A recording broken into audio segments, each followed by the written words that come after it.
كشف اللواء السعودي السابق والهارب من النظام محمد بن سلمان سعد الجبري تفاصيل أخطر وثيقة يمتلكها وتدين الأمير ويمكن أن تحيله للمحاكم الدولية والسعودية،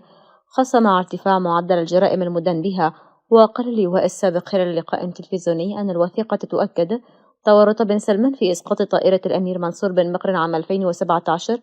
مشيرا إلى أن إسقاط الطائرة جاء بأوامر مباشرة من بن سلمان، وذلك في إطار تصفية جميع المعارضين له تمهيدا لتوليه الحكم. وأوضح اللواء السابق أن أمر اغتيال الأمير منصور بن مقرن اتخذه بن سلمان، وذلك بعد أن بدأ يخشى منه بسبب شعبيته الكبيرة داخل آل سعود، كما أن له شعبية كبيرة بين الشعب السعودي، لذلك أمر باغتياله مع جميع مرافقيه. وأشار اللواء الجبري إلى أن الأمير منصور بن مقرن بات في أيامه الأخيرة يشكل خطرا كبيرا على بن سلمان، كما أن شعبيته التي كانت تزداد يوما بعد يوم والتي بدت تهدد شعبية بن سلمان وقد تؤدي لتولي الأمير منصور حكم السعودية. وأكد اللواء الجبري أنه بصدد كشف الكثير من الوثائق التي تؤكد تورط بن سلمان بالكثير من قضايا الفساد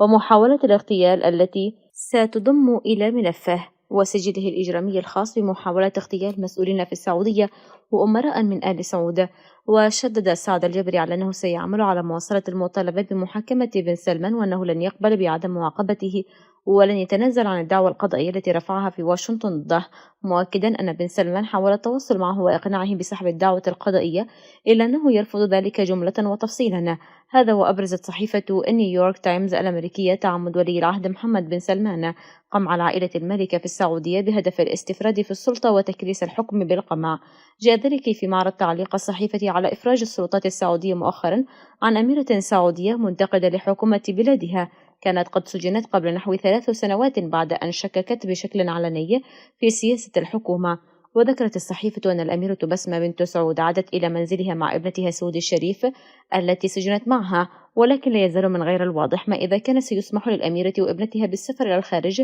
وهي مسألة ملحة لأن الأميرة بسمة تحتاج إلى رعاية طبية غير متوفرة في المملكة بسبب مرض في القلب، على ما قال مستشار قانوني لها.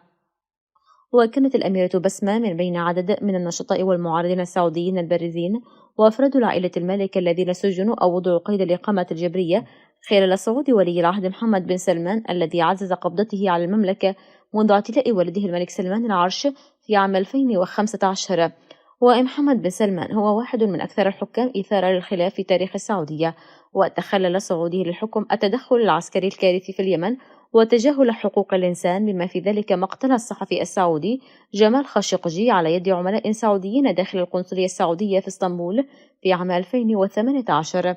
وقد غدت عمليات احتجاز شخصية مثل الأميرة بسمة هذه الانتقادات، وكان من بين المعتقلين نساء يناضلن من أجل الحق في القيادة الذي منح في عام 2018، وأفراد من العائلة المالكة اعتبرهم بن سلمان عقبة في طريقه إلى العرش. وقد أطلق سراح بعض المحتجزين، لكن العديد منهم ما زال ممنوعين من السفر إلى الخارج، وذلك على ما يبدو لأن السلطات السعودية تخشى أن يناقشوا قضاياهم مع صحفيين أجانب أو ممثلين عن حكومات أخرى.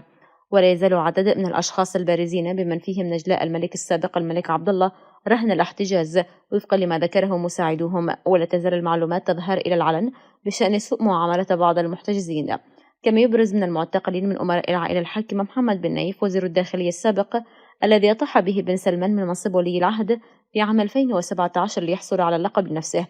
وبعد إقصائه وضع محمد بن نايف قيد الإقامة الجبرية حتى مارس آذار 2020 عندما تم القبض عليه واحتجازه. في بداية احتجازه كان محمد بن نايف محتجز في الحبس الانفرادي وحرم من النوم رأسا على عقاب من كاحليه وفقا لشخصين اطلعا على حالته تحدث شريطة عدم الكشف عن هويتهما بسبب حساسية القضية. وفي الخريف الماضي نقل إلى فيلا داخل المجمع المحيط بقصر اليمامة في العاصمة الرياض، حيث لا يزال على ما قالت مصادر دبلوماسية. وقال مصدر إن محمد بن نايف محتجز بدون تلفزيون أو أجهزة إلكترونية أخرى ولا يتلقى سوى زيارات محدودة من أسرته، ويبدو أنه أصيب بضرر دائم في كحليه من جراء معاملته أثناء الاحتجاز ولا يستطيع المشي دون عكاز. ولم توجه الحكومة السعودية اتهامات رسمية ضد محمد بن نايف ولم توضح سبب احتجازه. ويفترض معظم الخبراء السعوديين أن السبب في ذلك أن محمد بن سلمان يخشى أن يعيقه بالنايف ليصبح الملك السعودي المقبل. ولم تشغل الأميرة بسمة 58 عام التي أفرج عنها مع ابنتها منصبا حكوميا، ولم يكن لديها أي سلطة أمضت الأميرة بسمة الابنة الصغرى للملك سعود ثاني ملوك السعودية معظم وقتها في لندن، واشتهرت بتقديم الآراء حول المملكة العربية السعودية من حين لآخر إلى وسائل الإعلام، وهو أمر نادر الحدوث بالنسبة للعائلة المالكة وخاصة النساء. وفي مارس آذار 2019 اعتقلت الشرطة الأميرة بسمة وابنتها البالغة من العمر حوالي 30 عاما من منزلهما في مدينة جدة السعودية. وقال مصدر قانوني إن المرأتين اتهمتا بارتكاب جرائم جنائية غير محددة احتجزهما في سجن الحائر بالقرب من الرياض، ولكنهم لم توجه إليهما أي تهمة رسمية بارتكاب أي جرائم. هذا وسلط موقع عربي بوست في تقرير مطول له الضوء على سياسة ولي العهد السعودي محمد بن سلمان القمعية ومستقبل المملكة في حال أصبح ملكا ومصير أبناء عمته المعتقلين، وعلى رأسهم الأمير محمد بن نايف وأبناء عمه الملك الراحل عبد الله. وأشار التقرير إلى أن صراع العروش ومؤامرته ليس بالأمر الجديد في السعودية، وكذلك قمع الحكام المستبدين لمنتقديهم والسعي لإسكاتهم، لكن الجديد هو الأساليب التي يبدو أن ولي العهد السعودي في سعيه للجلوس على عرش المملكة قد طورها مستغلا ثروة بلده النفطية. وظلت أساليب محمد بن سلمان العنيفة والمتنوعة في التخلص من خصومه أو منتقديه منذ جلوس والده الملك سلمان على العرش مطلع 2015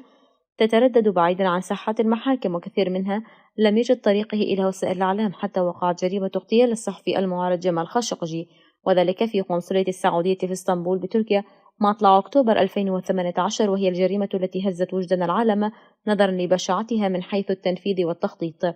لكن تظل القضية التي قام برفعها سعد الجبري مسؤول الاستخبارات البارز السابق والمستشار الخاص السابق لولي العهد السعودي السابق الأمير محمد بن نايف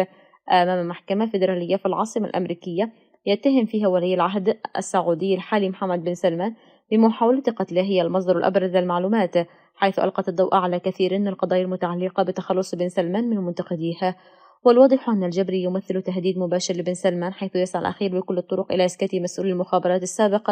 وكان آخر تلك المحاولات ما كشفت عنه رويترز أمس الأربعاء 26 من آب من اعتقال الأمن السعودي للسهر الجبري. وقالت عائلة الجبري في بيان على تويتر نشره نجله خالد إنه جرى استدعاء سلم المزين سهر الجبري يوم الاثنين لمكتب أمن الدولة حيث تم احتجازه، وجاء في البيان أن اعتقاله واختفائه وما أحدث أعمال الانتقام والترهيب من قبل ولي عهد السعودية ضد الجبري لتقديمه دعوى قضائية أمام محكمة اتحادية أمريكية بموجب قانون حماية ضحايا التعذيب.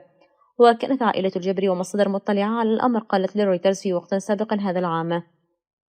إن السلطات السعودية اعتقلت بالفعل ابني سعد الجبري البالغين وشقيقه في مارس آذار لمحاولة رغمه عن العودة إلى المملكة من كندا التي يعيش فيها. وكان الجبري مساعدا للأمير محمد بن نايف الذي كان ولي العهد قبل أن يحل محله في عام 2017 الأمير محمد بن سلمان. وذكرت المصادر أن الجبري كان مطلع على معلومات حساسة يخشى الأمير محمد أن تلحق الضرر به.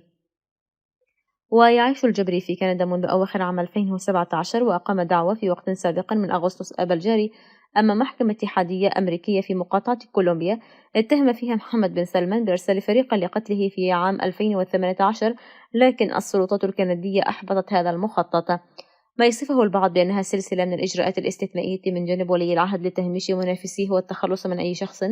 ربما يمثل تهديد لجلوس محمد بن سلمان على العرش خلفا لأبيه. هو في واقع الأمر أساليب متنوعة بين التقطيع والخطف والاعتقال والاستفقاد الترغيب